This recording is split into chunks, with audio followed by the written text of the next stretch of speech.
Hello everyone, I'm Himanshu Vasnani from Department of Mechanical Engineering and I'm here to discuss with you on the subject non-destructive evaluation and testing. And the subject code is ME419, unit number 5 in the series, lecture number 32. And today's topic are Introduction to Eddy Current Inspection and Variables Affecting Eddy Currents. So let's just start with the lecture. Today's learning objective are to provide the students with a basic understanding of eddy current inspection and to know the various types of variables affecting eddy current. Learning outcome of today's lecture will be the students will have understanding of eddy current inspection and students will understand various types of variables affecting eddy current. So we have been studying about various kinds of non-destructive evaluation techniques like radiography, ultrasonic testing, magnetic particle testing, visual inspection, liquid penetrant testing. We all were focused to find out the various discontinuity or defects in various materials. Okay, so now we are studying about this kind of new technique called as eddy current testing or eddy current inspection. Both names are valid in this case. Okay. So let's start with the introduction of this eddy inspection. So this method is used to detect discontinuities in parts that are conductors of electricity. Okay. So an eddy current is circulating electrical current induced in a conductor by an alternating magnetic field. An eddy current instrument generates an alternating current that is designed to go through a coil of copper wire that has been placed in a holder called a probe. So you can see in the diagram also you can there is a test specimen with conductivity rho that is given to you and you can see that there is a primary current that is alternating and you have a primary magnetic field is given by HP. Okay, and then you have a secondary current that is measured. Okay, and then you have probe in the center. You can see the field generating and the probe in the center.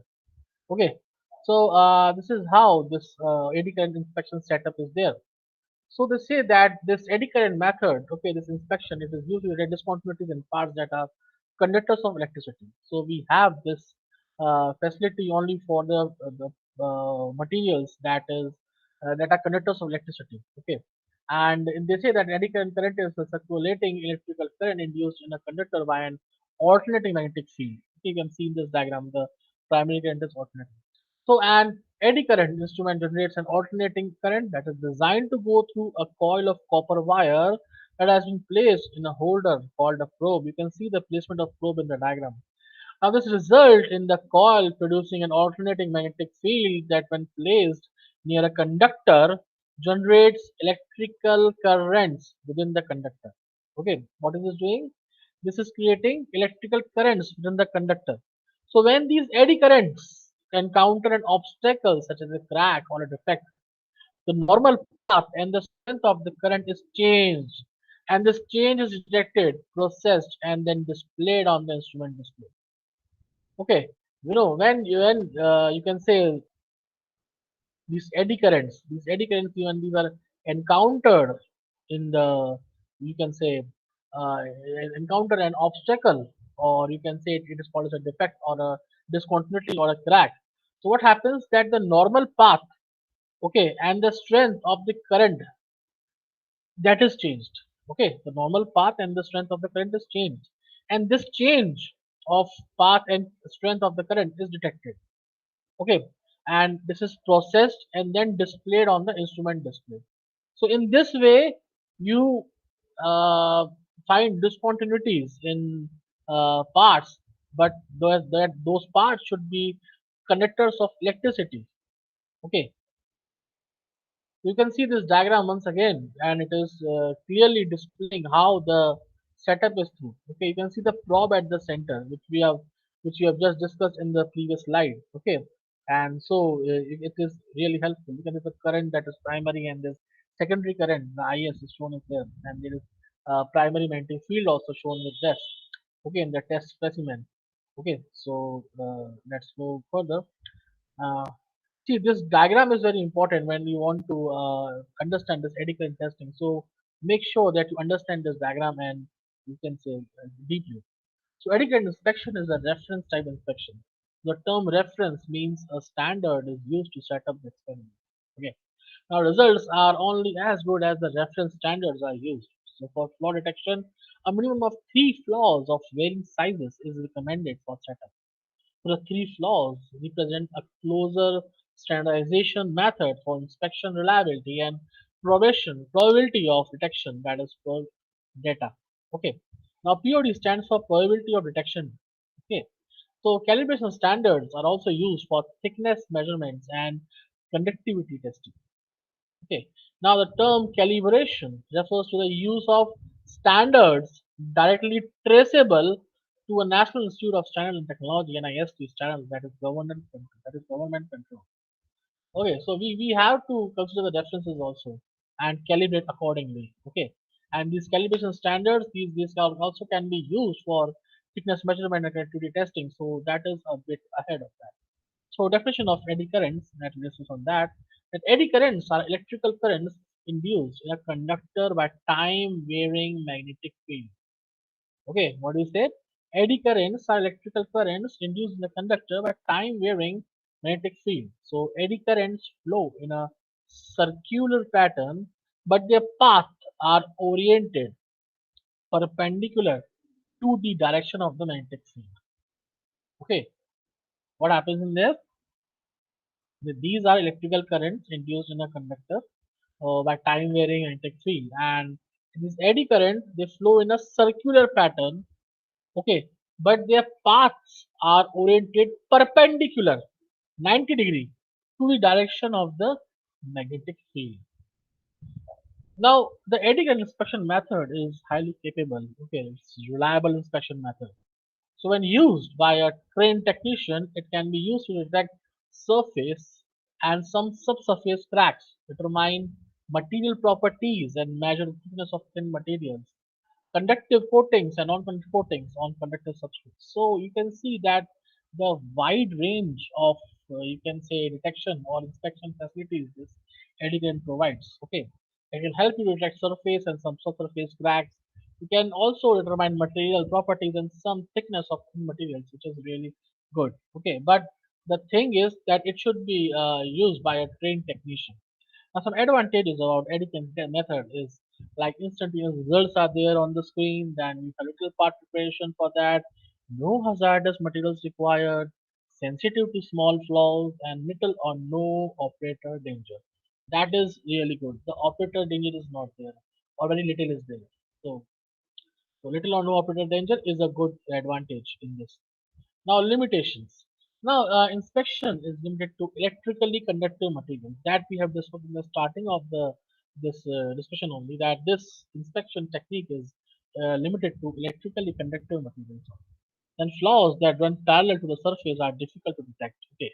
Then ferromagnetic materials have permeability effect. Okay, that conflict with the conductivity and capability is related to the skill of the operator. So, skilled operator is required to properly conduct this, you can say, inspection, that is additive inspection technique, okay, properly.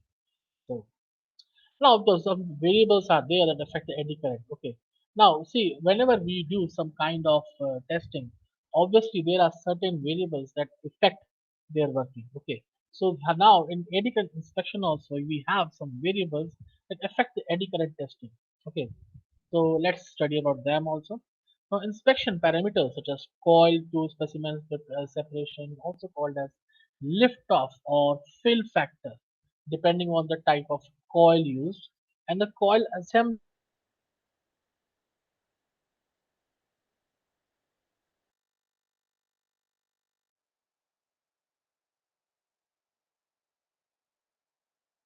fill factor.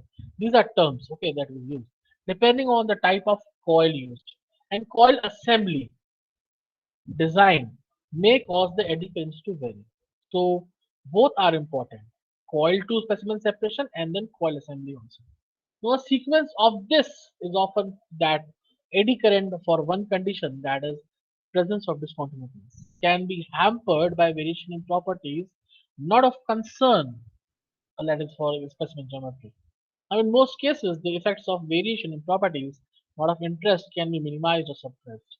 The generation or detection of eddy currents in a part are largely dependent upon Like the first point is the inspection system you are doing.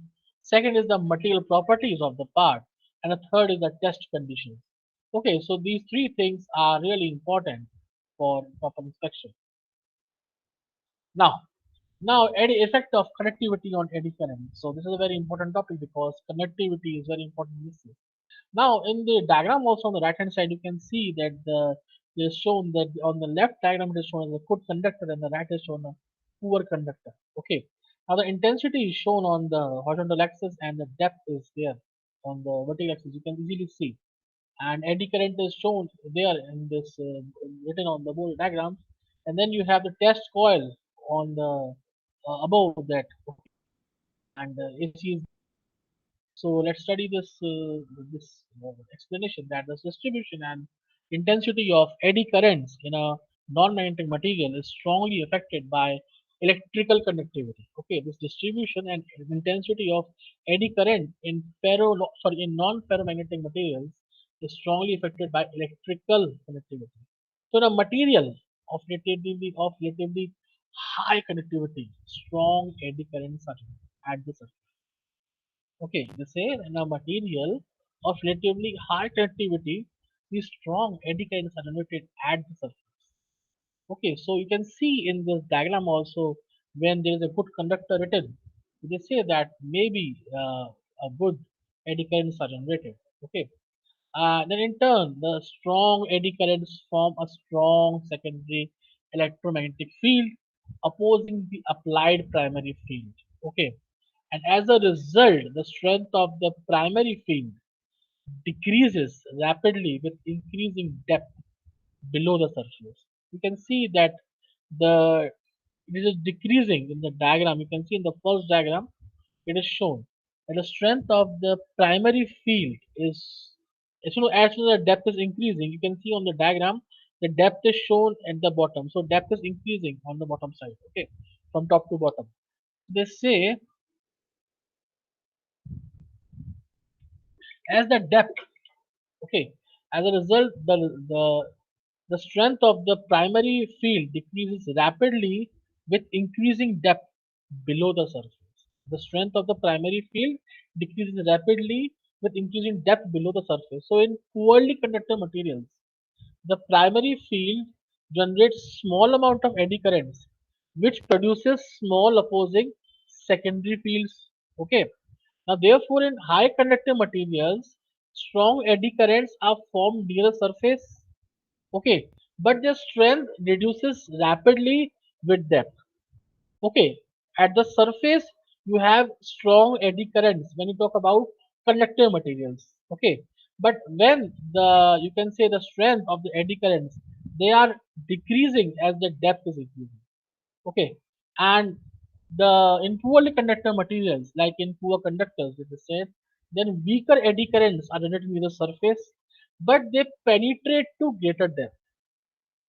Okay, since these are not good conductors, these are poor conductors, so they have weaker eddy currents at the surface, near the surface, and but they help to penetrate deeper to great depths. Okay, so this is a good point when we talk about the bad conductors of electricity. So the relative magnitude and distribution of eddy currents in good and poor conductors, it is shown in this figure. You can see I have also shown you this figure on the right hand side also. You can see in the good conductors, as the depth is increasing, automatically the eddy current is decreasing. And whereas if you see in the poor conductors, as the depth is increasing, the eddy current is relatively balanced. It is not decreasing at that much rate. So these can penetrate to greater depth. Okay. Okay, this diagram is also now more clear and visible in front of you so that you can easily understand the magnitude and distribution of eddy currents in good or poor conductors that we have discussed in the previous slide. Again, this is reference. Now, effect of permeability on eddy current. No, so this is one of the important parameters again. And eddy current testing of ferromagnetic parts is usually limited to testing for flaws and other conditions that exist at or very near the surface of the part. Okay, let's discuss in the diagram also. It is given that there are two diagrams given. The left one is having high permeability and the right one is having low permeability. Okay, and you can see the depth is decreasing as you go downwards. Okay. Now they say that there is a standard depth of penetration of in both in the high permeability there is a standard depth limit, and then in the low permeability material we have different depth standard. Okay. Now the eddy current is shown on the surface that is given, and you have the test coil with an input given. So both the depth are different when you talk about high permeability material and low permeability material. So they say that eddy current testing of ferromagnetic parts is usually limited to testing for flaws or other conditions that exist at or very near the surface of the part. Now, in a ferromagnetic material as compared to a non-ferromagnetic material, the primary field results in a much greater internal field because of the large relative magnetic permeability. Okay. Now, the increased field strength at the surface result in increased eddy current density. Okay.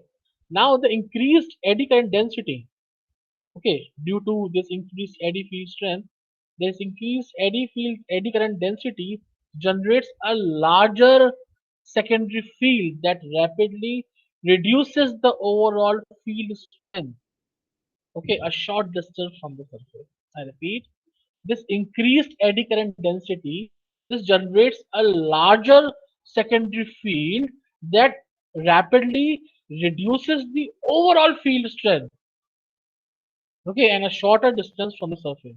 So consequently, the effective depth of penetration during eddy current testing is much less in ferromagnetic materials than in other conductive materials.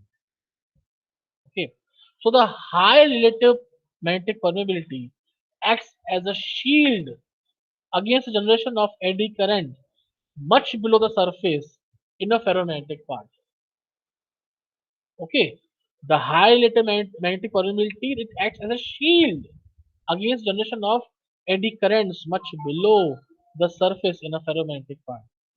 So the relative effects of permeability variation on a depth, the relative effects of permeability variation on the depth, penetration, and intensity of eddy currents that is shown in this figure. I've discussed this figure with you. Only you can see the difference in the depth, okay, with materials having high permeability and low permeability. So the standard depth of penetration is varying in both in the cases. Okay. Now the magnetic permeability again that for the relative magnetic permeability is the principal property of ferromagnetic materials that affects eddy current response. Okay. Now permeability depends on a wide variety of parameters like alloy composition, degree of magnetization, heat treatment, and the residual stress, to name a few. Okay. See, we can try to improve the properties of material also through heat treatment. Okay, we if you know the alloy composition, we can work on that also. Now, variations in permeability due to the non-flow conditions may mask effects from discontinuities or other conditions of interest. But there are some situations where the permeability in the area of interest is not an interfering parameter, and the eddy current inspection can be successfully applied. Okay, they say that there are some situations where the permeability in area of interest is not an interfering parameter, and eddy current inspection can be successfully applied. So an increase in conductivity or decrease in permeability causes a decrease in measured impedance. So a decrease in conductivity also and an increase in magnetic permeability causes an increase in measured impedance. So both are conversely related to each other. Okay, these both are conversely related to each other. You can see in the diagram also there is see there the intensity is shown of depth again. Okay, the depth is varying accordingly. So now this diagram is there with you showing all these things. Okay, available with you. That materials having high permeability and low permeability, and accordingly their intensity is varying. So this is the relative magnitude and distribution of eddy currents in conductive materials of high or low permeability. So it is there. Now the geometry. Now eddy currents occupy a volume in a conductive material that is relatively small. So you can see in the previous figure that I have shown you, the volume is approximately conical and not very deep. Okay, and the maximum diameter will be on the order of twice the diameter of the driving coil, which will be reduced by shielding. and the depth is estimated by the equation. So in this aspect, the part geometry not only becomes significant when this volume exceeds the volumes available within the part, and this happens when the thickness of the region of the part inspected is less than the effective depth of this conical volume, and when the areas near the edges of the part is inspected. Now liftoff. Now liftoff is the term that we have discussed in just in the few slides before. So now let's discuss more upon that. Before that, let me discuss on this diagram also. It is given that you have this something called a small gap letting on the bottom and large gap letting on them. But you can see the depth is varying in case of small gap, and in the large gap the depth is more. Okay, now obviously intensity is shown on the horizontal axis. Okay, and you have this eddy current used. You can see on the this arrow is shown. Now there is a D mark given on which there is a distance of the coil. Okay, so you can let's discuss upon that.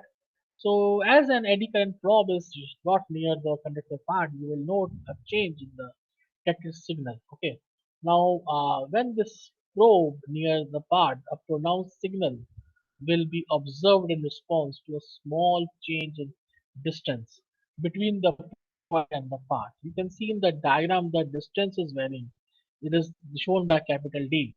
So between the prop coil and part. So this effect is termed as liftoff. Okay.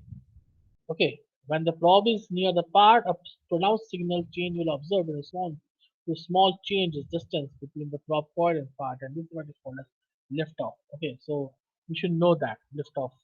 So the signal change occurs because the intensity of the eddy current in the part decreases considerably with a slight increase in the coil to part spacing. Okay, you can see the spacing differences with the help of. Understand this one thing that with the probe near a part, a pronounced signal change will be observed in response to a small change in distance between the probe, coil, and the part, and this effect is termed as liftoff. So you should this has a response. Okay. So calibrated measurement of liftoff can be used to determine the thickness of non-conductive coatings on conductive parts. So see, every parameter is important. Okay, now this liftoff, this can be used to determine the thickness of non-conductive coatings on conductive parts. Okay, so this is really interesting. Now this again, the diagram is again shown to you in this relative intensity of eddy current with variations in liftoff. You can see the variations going. So now material thickness. Okay. Though this is again another important parameter.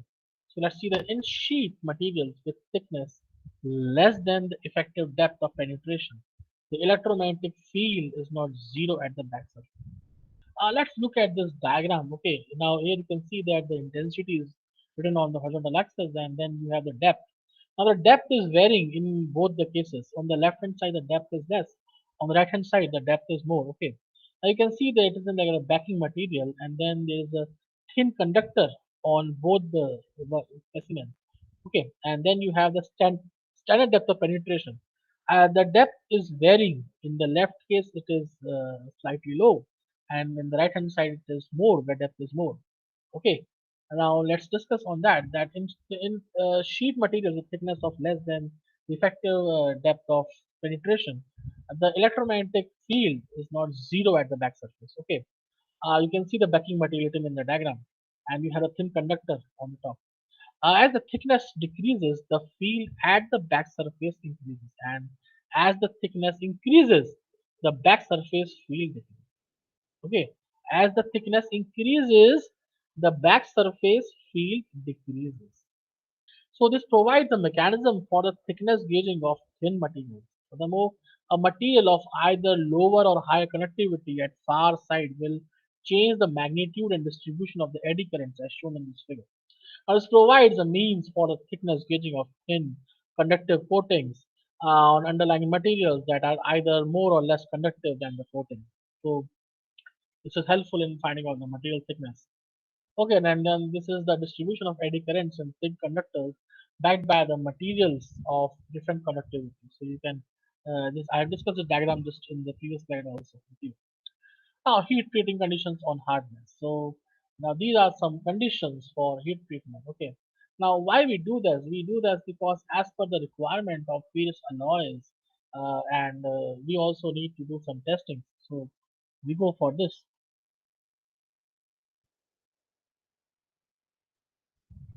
Let's start with it. Heat treating or age hardening a metal changes its hardness and its electrical conductivity. Okay. So the aluminum alloys have been the most investigated for the hardness conductivity effect. Again, the impedance changes along the conductivity curve as in the range of 25% to 65% as international annealed copper standards. Okay. Now let's talk about the temperature first. Now changing the temperature of a part changes its electrical conductivity. Okay. Okay, and we know that we have to test conductive materials. So all the metals will become less conductive as temperature rises. So this is also one of the important parameters when we talk about, you can say, eddy current, that all metals will become less conductive as temperature rises. So this would be seen on the impedance plane as a movement along the conductivity curve towards the zero air end of the curve. Okay, I'll discuss this curve in the coming slides. Okay. Now, for aluminum alloys, the conductivity decreases about 1% of ISK for a 20-degree Fahrenheit increase in temperature. Okay, you can understand that for such a slight increase, the conductivity is decreasing about 1%. So, if a conductor in the conductivity meter is being used to check for proper alloys or heat treat conditions, the temperature of all parts and calibration standard must be same and kept constant. Okay. So they say that there are the aluminum is used as a standard, and then they are talking relatively to that. That if for a 20-degree Fahrenheit increase in temperature, there is a 1% decrease in connectivity when we talk aluminum alloys. So we have to keep a check for all these heat treat conditions also, and we are going for a connectivity meter test. Now, as a change in the temperature could be interpreted as the change in alloys or hardness, since all these factors may change the conductivity of a metal. Okay. Now, this eddy current techniques is there. There's a wide variety of eddy current techniques. A technique can be defined by the test frequency, coil arrangement, data analysis, and data displays that can be used. Okay.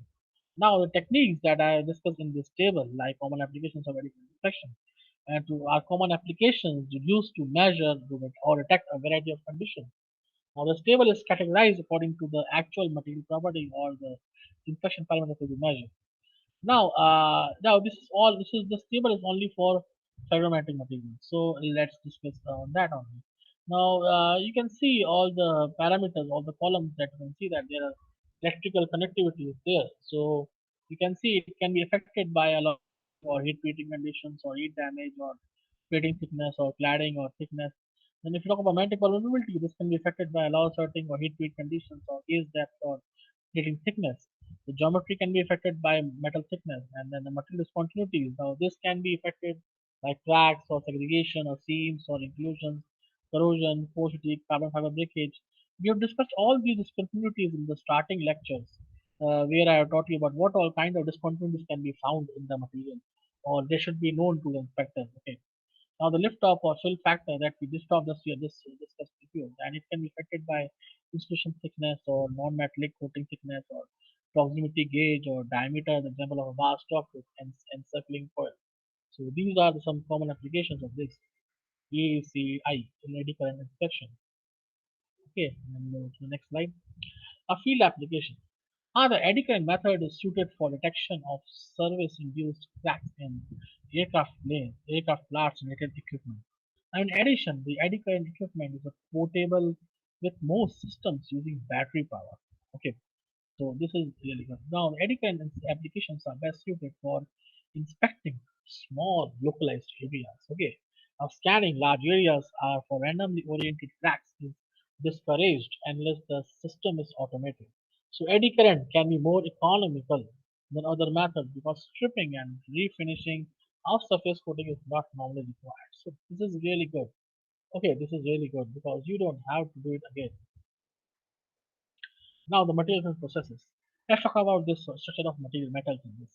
Now the atoms of a chemical element have a nucleus or center with a positive charge. So around each nucleus are orbiting electrons, and each element has a different size nucleus around its characteristics number and arrangement of orbiting electrons.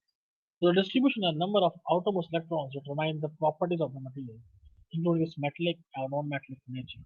So in a crystalline solid, the atoms are stacked in an orderly arrangement called a lattice. We discussed about this lattice in our subject other than college material science. Okay, so side mechanical properties. When we talk about that yield strength or tensile strength and fatigue strength are determined by resistance to plastic deformation. Okay, now this plastic deformation is a permanent distortion of the metal and results from shearing along layers of atoms. So plastic deformation is made easier by the presence of localized imperfections in the lattice. And these lattice imperfections are called distortions. We discussed about lattice in the previous slide.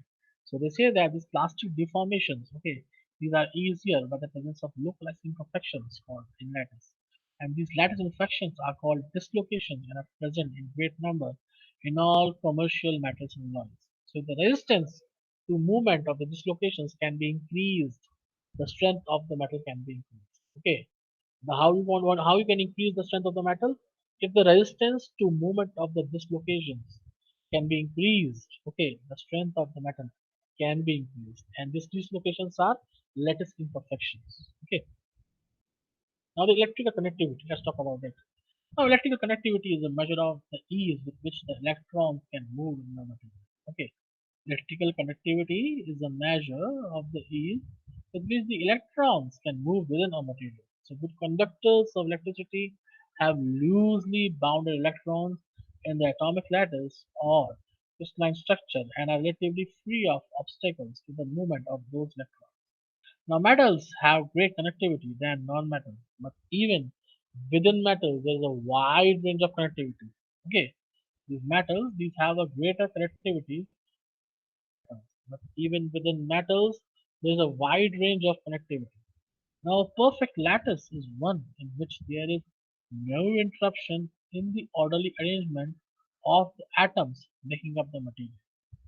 Okay, discussing about lattice, and so the lattice can have dislocation. So they say that perfect lattice is one where there is no interruption in the orderly arrangement of atoms making up the material, and this situation offers the fewest obstacles to electron flow, and therefore the highest.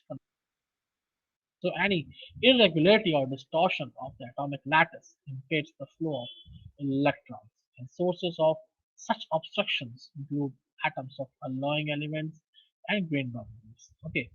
Now additional obstructions are created when heat treat process precipitate alloying elements at grain boundaries to increase strength. So cold working also creates obstructions to the flow of electrons because of its disruptions of the lattice structure. Okay, during non-destructive inspections, it is important to note cracks and other discontinuities will also impede electrons flow. So this is in particular in case of eddy current testing. Okay, because we know that if the material is a good conductor, then it will be easier to find cracks. So this electrical connectivity is whole discussion is based upon eddy current inspection technique. Now connectivity and mechanical properties. If you now we correlate these two kinds of things. Now the same variables of chemical composition or heat treatment and metal working that determine the mechanical properties of a metal also establish its electrical connectivity and magnetic permeability. Okay. As a result, the correlation has been obtained between electrical connectivity and mechanical properties. So this correlation does not mean the connectivity value of a metal will reliably measure its mechanical properties, because for some metals, change of measured connectivity from a specified connectivity range or excessive variation. I repeat, for some metals, change of measured connectivity from a specified connectivity range or excessive variation in connectivity within a given part or specimen indicates a probable change in properties. So this change may be detrimental. This can be detrimental to the performance of the metal. So this requires additional engineering investigation using hardness testing and other forms of testing to determine the magnitude of the change and the position of the parts. Okay, so this change can be detrimental to the performance of the metal, so be careful with that. So the correlation of conductivity measurement with mechanical properties requires a clearly defined change in conductivity between the base alloys, tempers, or heat treatment involved. The difference in conductivity or permeability exists between alloys of many metals, including aluminium, copper, magnesium, steel, titanium. So not all alloys in each system are separable because of overlapping conductivity ranges. Okay, so let's discuss more upon that. The mechanical properties of pure metals. See, till now we have been discussing about only alloy. Now let's discuss upon pure metals. Okay. Now pure metal is one composed entirely of a single element. So these metals are rarely used in structural applications, okay, and are usually difficult to prepare because of problems involving all traces of the elements. So they have relatively low resistance to deformation. They have relatively low resistance to deformation because there are a few mechanisms to prevent the movement of dislocation through the metal. So the two conditions that can add to the strength of pure metals like yield strength, which is a measure of first detectable plastic deformation, can be increased very slightly by decreasing grain size. Okay, now what is a grain? A grain is a small volume of a metal with the same three-dimensional repetitive patterns of atoms. This is called a grain. Okay, grain is a small volume of a metal with the same three-dimensional repetitive pattern of atoms. So most engineering metals are made of a large number of grains fitted together along grain boundaries, usually not visible to simple eyes. So difference in the lattice orientation in adjoining grain provides increased resistance to dislocation movement. And a second strengthening mechanism for pure metal is cold working. Cold working, what this does, this cold working this multiplies the number of dislocations and interactions between dislocations on different lattice planes, increasing the resistance to further dislocation. Okay, okay, this is how it multiplies and it increases the resistance to further deformation. Now we talk about alloys. Okay, it's a small information about alloys also.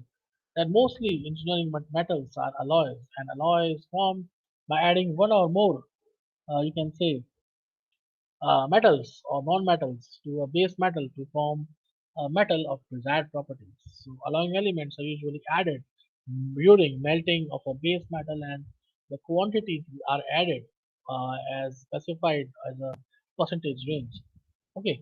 So the alloying elements can be in one or more forms in the these alloying elements these can be in one or more forms in the solidified state depending on the amount added and the rate of cooling from the material temperature. Some elements can occupy lattice positions commonly occupied by atoms of the principal element in the material. The alloy was formed as a substitution solid solution. Okay. Now let's talk about some cases like very small amount atoms such as those of carbon or nitrogen or hydrogen take up the positions between the base metal atoms to form interstitial solid solution. And this action can actually change the lattice structure. Okay. An example being the addition of carbon to iron ore to form steel.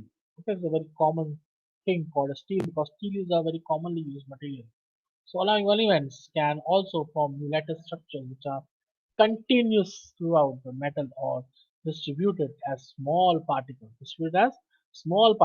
of various sizes throughout the metal. The distribution of the alloying elements is dependent on the amount of alloying elements in relation that are added in relation to the amount that can be tolerated in the lattice of the base metal and the change in solubility with temperature. Okay, we say that this distribution of alloying elements that we have discussed from the starting, the distribution of alloying elements is dependent on the amount of alloying elements that are added in relation to the amount that can be tolerated in the lattice of the base metal. Okay, and the change in solubility with temperature.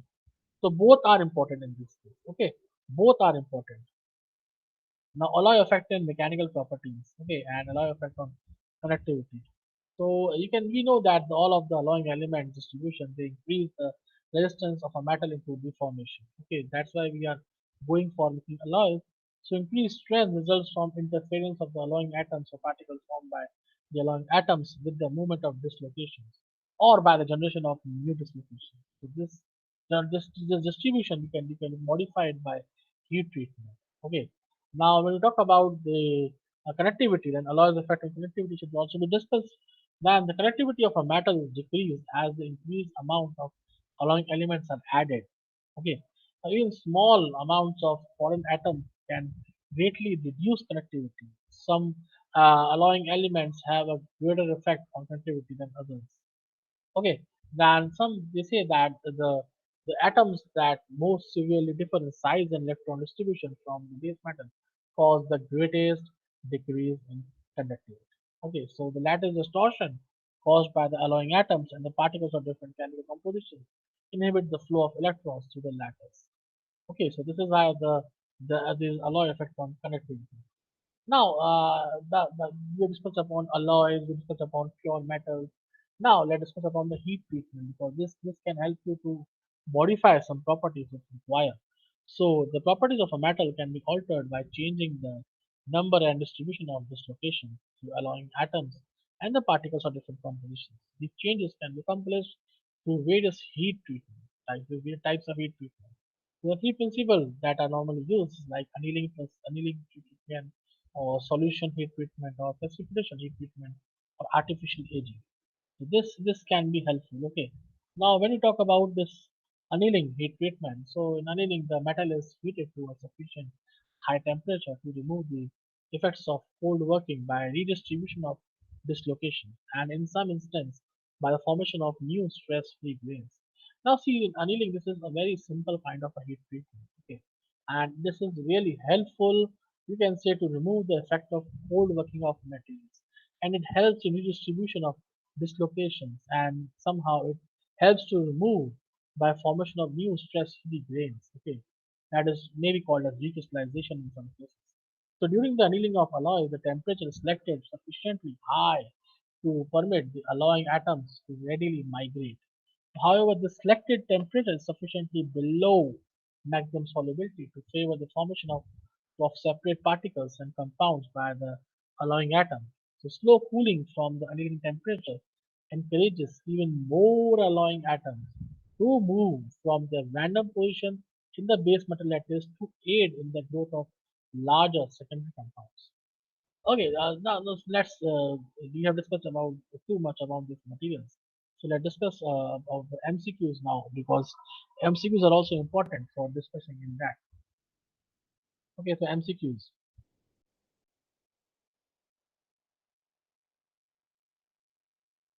Okay, so let's start with the first MCQ. Okay, in Eddy Current Inspection, this method is used to detect discontinuities in parts that are conductors of electricity. Okay, so we have been discussing about this EAC Eddy Current Inspection from the starting. And obviously, the purpose of this inspection is to detect discontinuities, but they have a the condition that the parts should be good conductors of electricity. So it is true. The answer is true in this case. Okay. Now, an eddy current is a circulating electrical current induced in a conductor by an alternating magnetic field. Okay, now this is also true because we have discussed this concept with the help of diagram that I have shown you in the starting of this lecture. That this technology that we are using. The eddy current is a circulating electric current induced in a conductor by an alternating magnetic field. Okay, so this we have discussed in the starting of this. So answer is true. That is, an eddy current is a circulating electric current induced in a conductor by an alternating magnetic field. So answer is true. A. Now an eddy current instrument generates an alternating current that is designed to go through a coil of copper wire that has been placed in a holder called as probe. I have shown you this statement and explain this statement in the diagram also. So this the answer is I think A in this case. The answer is true. The answer is true in this case. A. Now eddy current flow in a circular pattern, but their paths are oriented perpendicular to the direction of magnetic field. Understand the statement and then think the eddy current flow is circular pattern, but their paths are oriented perpendicular to the direction of magnetic field means 90 degree to the direction of magnetic field. So it's true.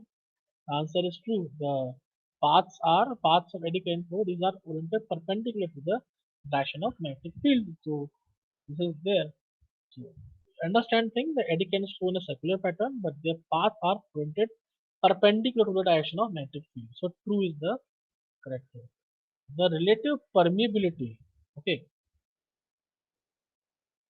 the relative permeability, it depends on a wide variety of parameters, that is alloy composition or degree of anti-ization, heat treatment or resistance stresses. It is true. It is true. This answer is true. Obviously. The Eddy Current Inspection method, when used by a trained technician, it can be used to detect surface or subsurface cracks, determine material properties, measure thickness of thin materials, conductive coatings, non-conductive coatings on conductive substances. So this is true in this case because we had discussed in the starting only. The answer is true. The generation and detection of eddy currents in a part are largely dependent on the inspection system, material properties of the part, the test conditions. Yes, obviously all these conditions are important. We have been discussing about material properties of the part in detail also in our lectures. So I think it's true. The answer is true in this case. Now in highly, yes, in highly conductive materials, strongly eddy currents are formed near the surface, but the strength reduces rapidly with them.